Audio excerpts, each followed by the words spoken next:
My friend and I were talking the other day, and he put a feeling into words that I have never been able to before.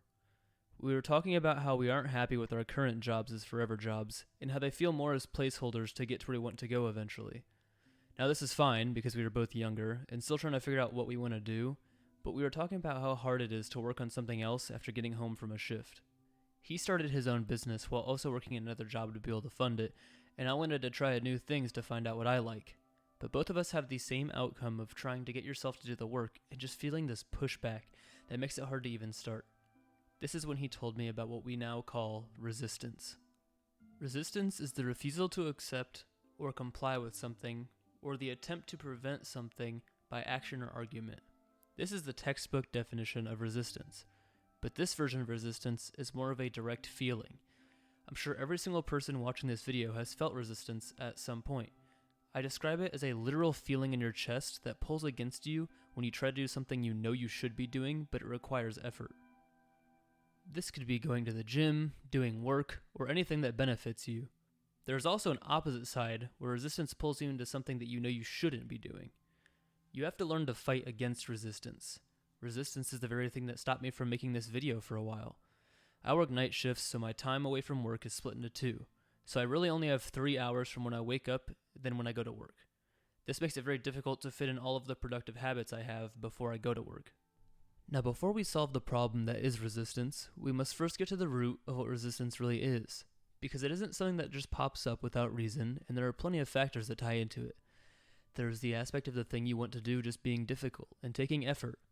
Tying into that, when you start working a job on top of it, you really don't want to come home from an 8 to 12 hour shift and do some other work. Also, depending on what you're doing, there could be anxiety, whether it being trying something new or doing something that is out of your comfort zone. You think, what if people judge me for being bad at this thing, or doing something that make people laugh at me? I know personally the two things in my life where I felt the most resistance is right before a big assignment in school and when I make a YouTube video. It's always funny to me because the school assignments were hard because I didn't want to do them, but YouTube videos were hard because I did want to do them, but it just requires effort. Write a script, voice over the script, get background gameplay, put music in, etc. This video strays a little bit from the norm of what I would typically make. Before, it was more deep thinking into video games, which was mostly fighting games, but I want to branch out into more real problems. I am 20 years old, and I'm going through the part of life where you feel like you're scrambling to become someone, and I want to be relatable to people my age, and teach the younger people how to navigate these things from when they encounter them, so they know they're not alone, and we all have to go through the struggle of finding out what we want to do. Keeping the video moving, now that we have defined what classifies as resistance, how do we actually overcome this feeling? Because, spoiler alert, there's no getting rid of it. This feeling will always be there, and now this may sound like a bad thing, because why even try if it will always be there? We can make this feeling easier to overcome, but getting rid of it would take care of the satisfaction of doing hard work in the first place. Last year I read a book called The Five Rings by Miyamoto Musashi. It's a book that is a compilation of scrolls that Musashi wrote for his students in swordsmanship. It's almost an instruction manual for how to train in the way of the sword, but you may be thinking, I don't train in the sword, so how does this help anybody who's not using one? And while this is true for some of the sections of the book, the core teachings that are hidden under the surface are applicable to anybody and everybody. I believe that resistance classifies most strongly into the fifth and final ring. This is the ring of emptiness or void. The other rings go over the buildup of how to train and do things in the case of swordsmanship and get better at them. But the ring of emptiness talks about the realization that even when you've accomplished your original goal, it never ends. When you finally get into really good shape, you realize that you have to maintain it, and the work never ends. This is what I call resistance. This may be demoralizing at first, but Musashi goes into detail about how life would get boring and there would be no meaning if things just ended. I want you to think about your goals. I'm sure there's some sort of aspect that you love about it. Now imagine the thing that you love just disappears. You fully accomplished it. There's nothing else. This is why things really never end. Things that you can work on for the entirety of your life, that's what makes accomplishing goals an extraordinary thing. The change in mindset this book gave me was enough to make me try new things. I started guitar lessons and also got my job because of these teachings. Now, just knowing this information won't make you automatically be able to overcome this feeling of resistance. So what can you actually do to make things happen even when you feel the pull of resistance? The first method I employ is what I call the 5-minute method. It really is as simple as it sounds, but if there is something you want to do and you feel the resistance is about to keep you from doing that thing, you set a timer for 5 minutes and you just start. If by the time the timer goes off at the end of the 5 minutes, you still don't want to do the work, you put down whatever you were doing and go do something else. And you can either come back another day or later or whatever you want and try again. This works especially well for things that are creative, such as art, YouTube videos in my case, or whatever it may be that you're doing, where it's open-ended, because from my experience, doing these things when you actually don't want to do them doesn't produce the same result as when you do.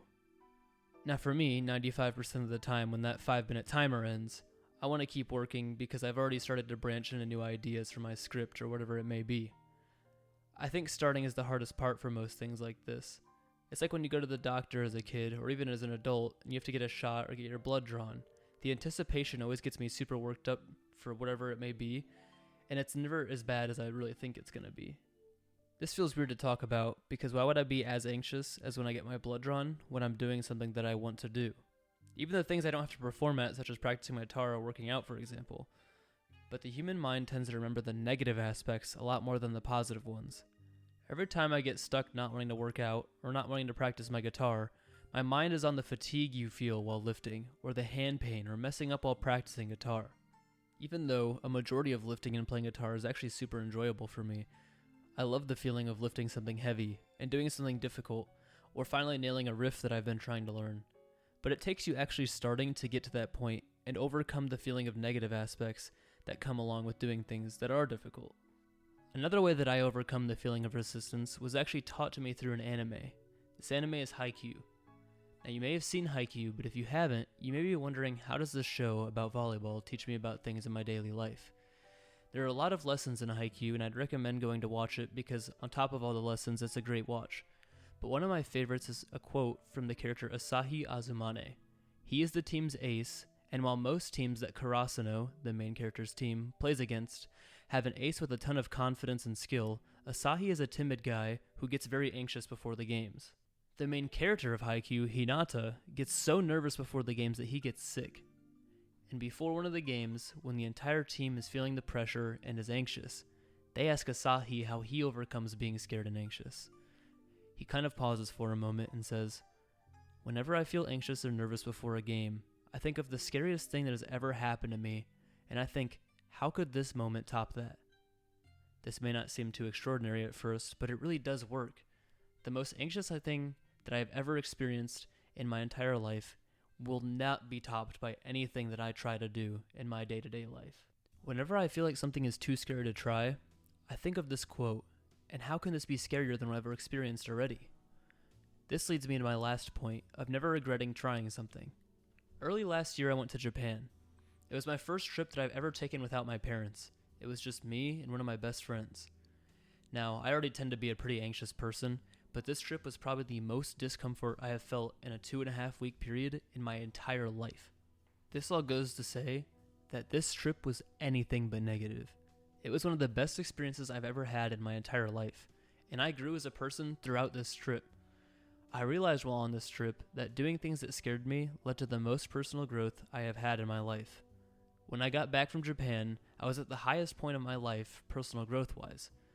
This trip that I'd almost been dreading leading up to, even though I knew I wanted to go, was so much better than I could have ever imagined, even though there were things that were negative that happened along the way. All those things just got passed into retrospect because of the positive that happened throughout the trip. So to reflect on everything, the 3 main ways to help control the pull of resistance are: first, actually start what you want to do; secondly, do the things even when you're scared or anxious, because the right time isn't when you aren't scared or anxious, the right time is now. And finally, you must realize that the struggle doesn't end and that you must learn to keep going even through the hard times. Once you realize this, you will bring a different mindset to your life, and this will be a positive impact on how you act as a person. I want to leave the video off with this. If there's something you want to do, no matter who you think will judge you, and no matter how much anxiety it causes, if it is going to impact you and the people around you in a positive way, or even if there's just a possibility of it impacting people in a positive way, do it. I promise you someday, even if it isn't immediately, you will be happy that you did it, because everyone has the same outcome no matter what you do in life. you still end up at the same endpoint. If you made it this far, thank you very much for watching. I hope you enjoyed it, and I also hope to put out more videos soon. I have a few stockpiled and hope to post regularly for a little bit. If you do enjoy it, please like and subscribe, and I hope that you have a great rest of your day. God bless.